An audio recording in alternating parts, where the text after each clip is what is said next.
The views and opinions expressed in the following program are those of the participants and do not necessarily reflect those of KSMQ Public Service Media Incorporated or its assigns.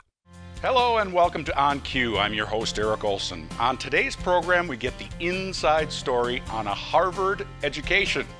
We also get schooled on flu vaccines and community spirit. Stay tuned for On Cue.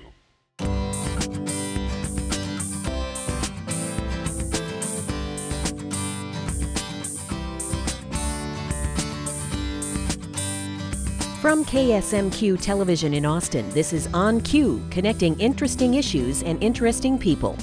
On Cue.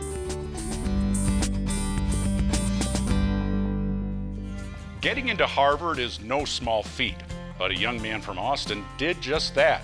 Anthony Hernandez recently completed his degree and is now working in Washington, D.C. Anthony, welcome home. Thank you. It's great to be back. People watching this on TV going, hey, I know that guy. Right, yeah, a little bit of a surprise, but I'm happy to be here. Love to bring young people back onto our show from time to time and talk about what they're up to. Sure. And bring us up to speed about your high school, when you ended at Austin, and Harvard. When did you head east? Yeah, so I graduated Austin High School, class of 2008. And I've been thinking back to, that spring of my senior year at Austin High, and I remember. So throughout when I applied to Harvard, I didn't tell many people that I was applying, just because at that point it seemed like a shot in the dark for a school that has like a 6 or 7% acceptance rate. Like every year 30,000 kids apply, and they only accept 2,000 or something. So I didn't want to set expectations and underachieve, but. I remember after I got in, there was a school board member at the time who told me that the last time someone from Austin High went to Harvard was from 1952. So, 50 plus years. Wow. So that's kind of a cool legacy to carry on. I was surprised that someone, it's just funny, from the 50s there was someone from Austin who went out to Harvard. And out in 4 years. Yeah. Austin High School class of 2008, Harvard class of 2012. What about the cultural transition? Was there much of one? One would think, and from Austin, it must be totally different and strange. Was it that? Was there some learning culturally to go along with the educational rigors? So, one, there's a big academic learning curve, just because a lot of my peers at Harvard had come from, nationally ranked, really world-class college prep schools, where every year they send a handful of kids to Harvard. Every year they send a handful of kids to other Ivy League schools. And I loved Austin High School, but the most rigorous thing that I had to do at Austin might have been like a 5-paragraph essay, 5-page, 5-paragraph essay for Mr. Riggy's American History class. And then you get to Harvard and you're asked to write a 20-page paper when you've only done like a 5-page, 5-paragraph essay. So there's a little bit of a learning curve academically. But culturally, no. I think one of the things that I loved and still love about Harvard is that it just attracts people from literally all over the world, every state. And there's a little bit of East Coast bias, I think, just because it's, a lot of kids from Massachusetts, a lot of kids from New York. But, I have friends from all over the world, all over the country. And I think one of the assets of Harvard is all these people come together, live together on campus for 4 years in Cambridge, and I think that's one of the great things about my 4 years there. And you're teaching, you Yes. chose an education career, and you're doing that in Washington, D.C., teaching young people. I want to get to that in a moment, but I want to ask you more of a global question about education. Yeah. And just where you think it's going, especially higher education. I was intrigued by a recent report I heard that Stanford did an experiment with online education. They sent one of their engineering schools, I think it was, sent out one email to a trade group of engineers saying, you can take this course for free, online, you won't get a grade, but you'll get all the materials, you can do it. They sent out that one email and got 300,000 report, and people, you mentioned a global student base. Yeah. They had people from Iceland, all Africa, Asia, taking this course. I think 80,000 actually finished, did all the academic work and everything. Do you think that that's I mean, is online, are we just, brick and mortar is going to go away? I mean, what do you think as a young person about that? So I know that Harvard and MIT are pioneering something called, I think, edX, which is a similar kind of thing where courses will be offered for free completely online. Yeah. And I think the value in that is that it increases accessibility.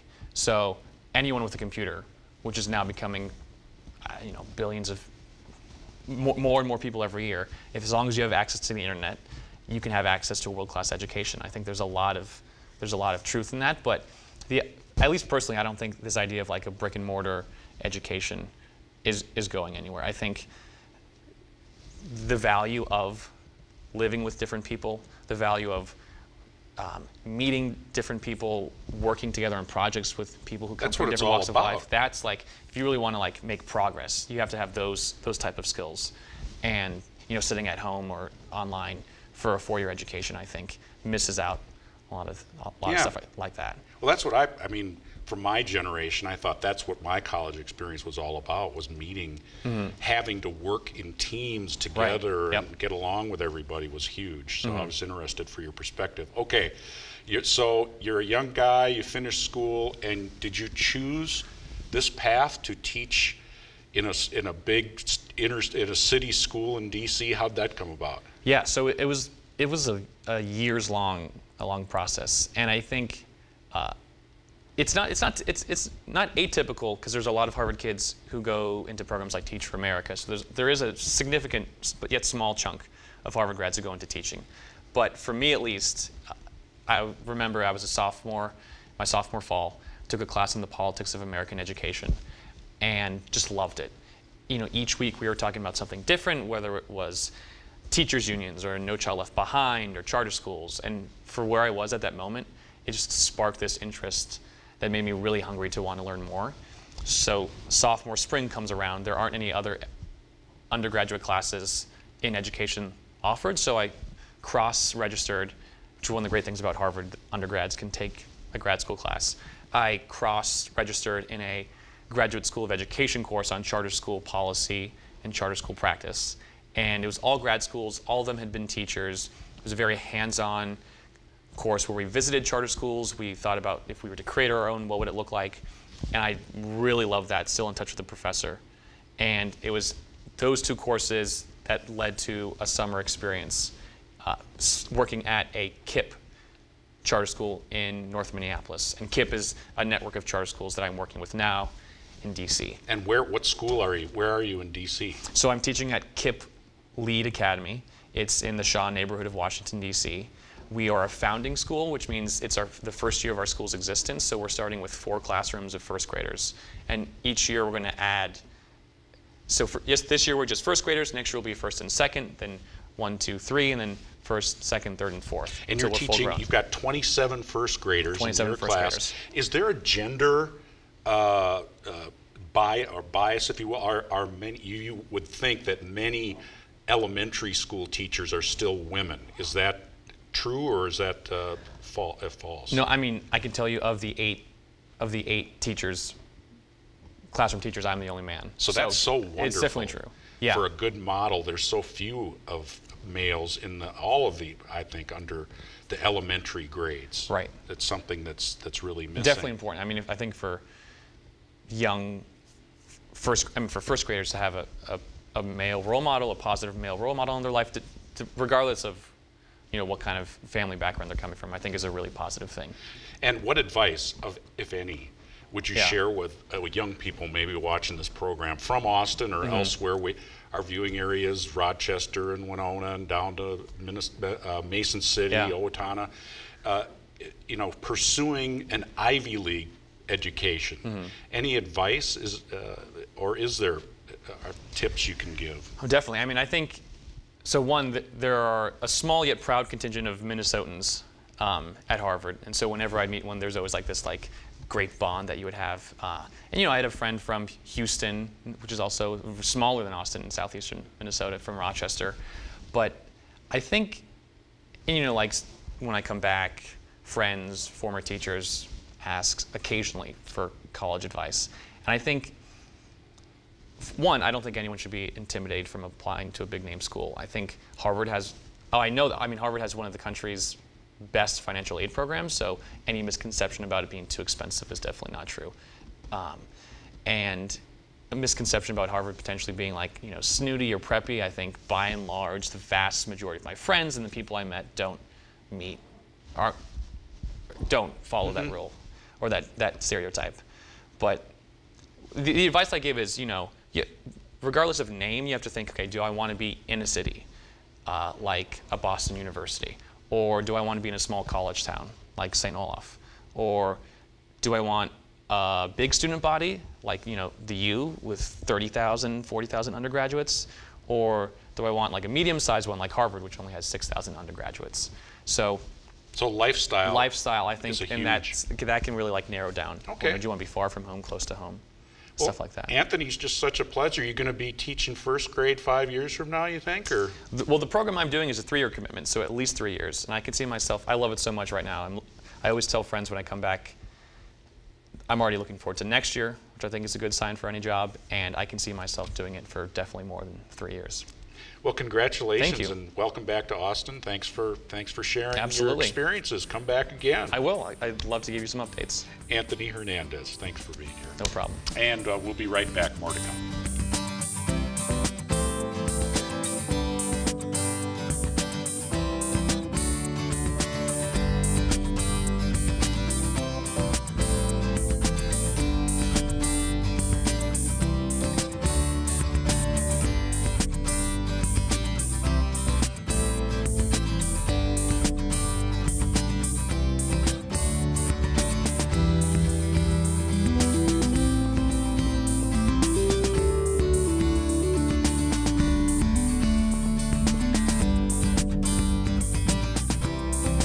You can watch On Cue anytime by visiting the KSMQ TV website, ksmq.org.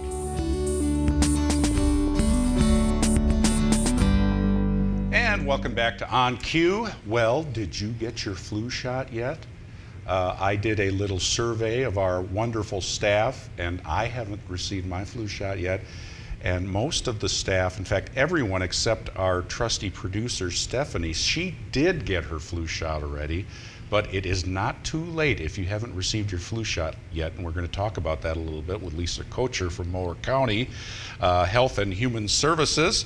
Welcome. Thank you to the very program. much. Thanks for having me. And we were chatting before we went on that last year, right about this time, I got my flu shot at a pharmacy, and then months went by, and I got the flu.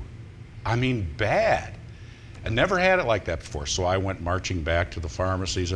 I wasn't angry, but I said, I got your flu shot, and I still got the flu. And the pharmacist said, well, that was just the respiratory flu vaccine, and the kind I had was the other kind of flu. And so pleasant flu. You just taught me now before we started that I didn't even know there were different kinds of flu. I figured you get the flu shot that covers it. Right, and that's a misconception that a lot of people have. And actually there are several respiratory flus out there as well, and the shot doesn't necessarily cover all of them, but it certainly doesn't cover the stomach flu. Okay, so and time, when we talk about is it flu shot season now, there is a specific time, but you're never too late really to get a vaccine, or are you? That's correct. Actually, the Centers for Disease Control actually recommend that anytime that agencies or clinics start getting their flu vaccine in, to start vaccinating, which is usually around September, October, and you can actually be vaccinated up through the following year into May. Flu season peaks in February typically. People think, Christmas time. It's actually in February when flu season peaks typically. Okay, and I always remember hearing that if you're senior, it's more important. Are there still those age guidelines? Well, actually, the recommendation now is anybody over 6 months of age should get vaccinated. There are certain parts of the population that they really emphasize it.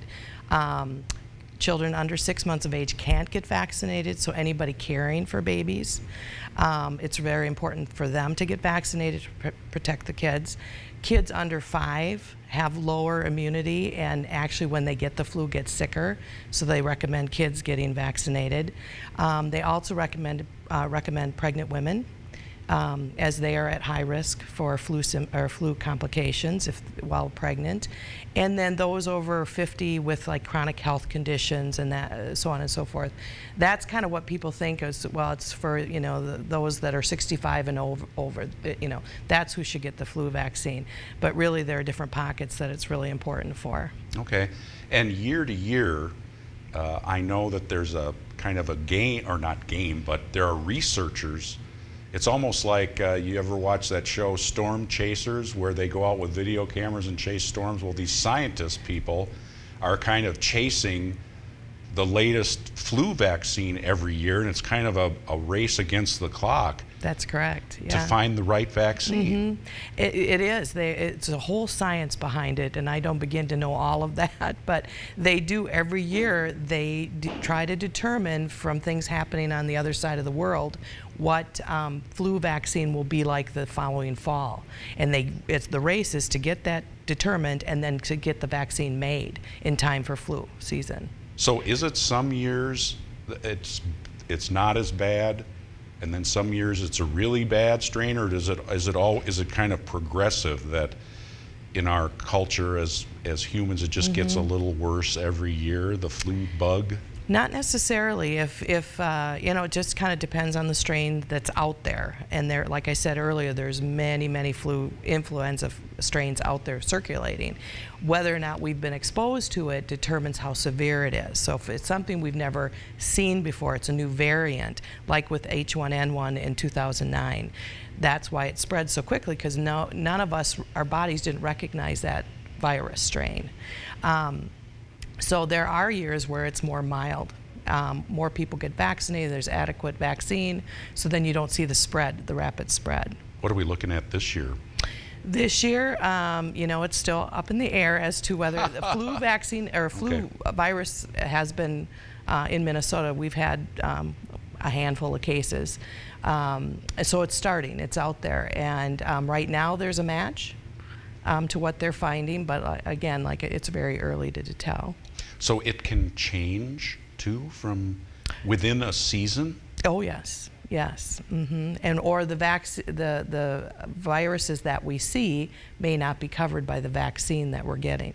What about with residents that you visit with in Mower County or at conferences when you talk to your colleagues in the state? Is there pretty much a universal acceptance of vaccines in general? I remember a couple of years ago it kind of became in the news. I think some celebrities were, I don't know if it was flu virus or something, but they were kind of saying, oh, we don't believe or we don't think it's safe to have vaccines. You know, in the medical community and the research community, it's highly regarded as the #1 way to protect, whether it be against influenza or any other like childhood disease and such. There are some proponents that are a little bit guarded as to whether or not they want to be vaccinated themselves or have their families vaccinated. And I think, you know, places like the Minnesota Department of Health, the CDC, are trying to reach out and kind of provide education, because many times it's just that the education isn't there, and it's kind of a scare factor. What if somebody did not have a flu shot and gets the flu? What would the symptoms be? Symptoms of flu are fever, cough, achiness, just kind of a general malaise where you just can hardly put one foot in front of the other, fatigue, and sometimes, not always, and this is people always say, well, how do you know if it's the flu or a cold? Because it's you know, the cold has a lot of the same respiratory symptoms. But usually with a cold, there'll be a runny nose. With the flu, not so often. So that's kind of the difference in that. And then there are complications. If you have the flu, many times depending on your, if you have chronic health conditions or something, it can turn into something more severe, such as pneumonia, bronchitis. There's been deaths linked to influenza complications. So. And in your experience, and your many years of experience in this, one would assume that it's because we are more portable or we're traveling around more, yes, that the virus is more prevalent these days? That's correct. I mean, we travel all over. I mean, we don't stay in our hometowns anymore. We travel to the cities. We go between states. We go between countries. So many infectious diseases are spread much quicker than they ever used to be. And this is airborne? Yes. Or what about, can people get it in, washing hands in public bathroom, that kind of thing? Right. It's actually spread, they believe, by droplets. So when somebody that has the flu coughs or sneezes or sometimes even talks, may spread that to someone else who may breathe that in. Also, they think that it could be spread on like a table. So if somebody coughed on the table and you touched your hand, and then your hand touched your eyes, rubbed your eyes or your nose, that it could spread that way too. How much does it cost generally to get a flu vaccine? How can folks get one? Right. In general, between $25 and $40, depending on where you go. You can go to your local health department. You can go to pharmacists in town. Pharmacies, you have to be 18 years of age and older to get vaccinated there, and your local health providers and quick clinics in town and around the area. Lisa Kocer is Community Health Services Administrator for Moore County. Such a pleasure to talk with you and see you again. Thank you very much. Yep, thanks for coming in. We will head over to our Vision 2020 update when we come right back. Queue up your own comments for On Cue and send them to us at onq@ksmq.org. On Cue's Vision 2020 segment is brought to you by Hormel Foundation, Games People Play, and Turtle Creek Estates.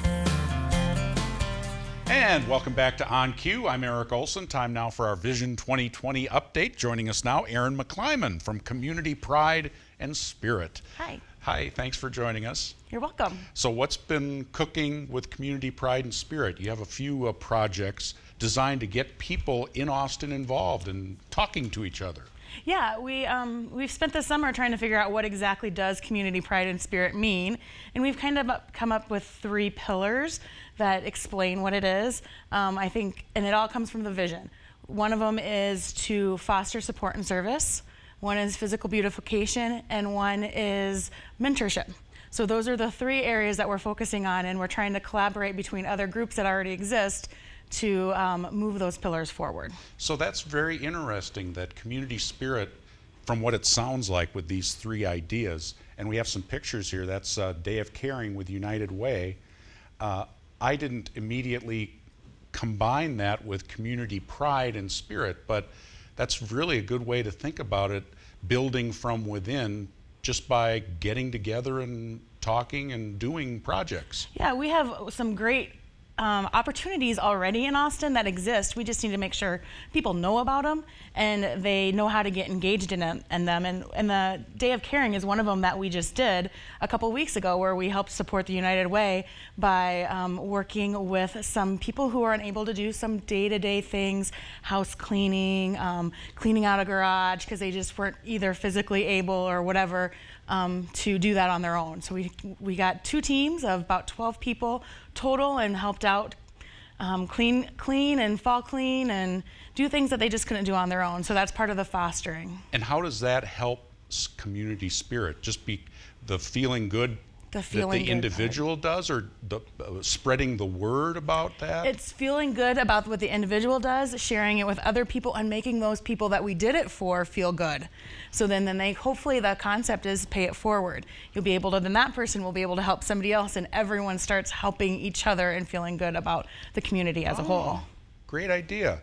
The other concept that you've been working on, I know, is something which I had not heard of called Brush with Kindness. What's that about? Yeah, that's part of our physical beautification pillar, and that would be a project that actually goes through the Habitat Through Humanity. It's just a small piece of it, where the idea is that you help paint houses to make the community look nicer.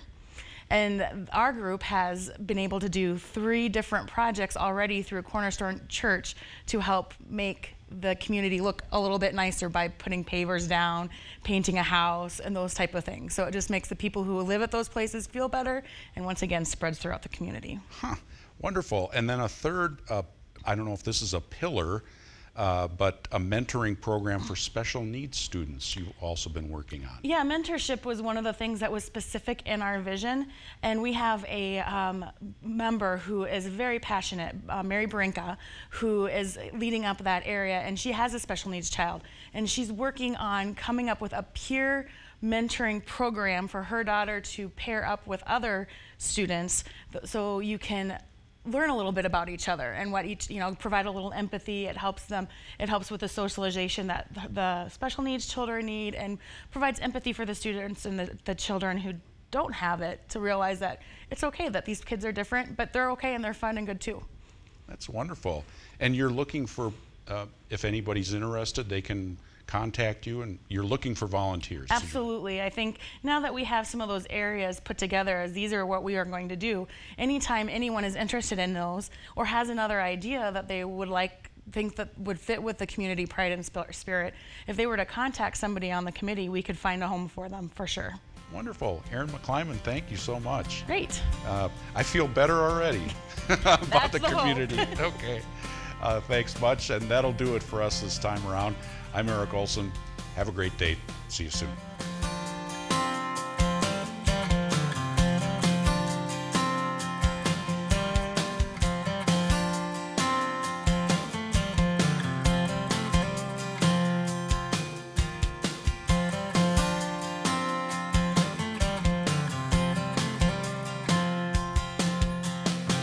On Cue is a production of KSMQ Television in Austin, nonprofit public television.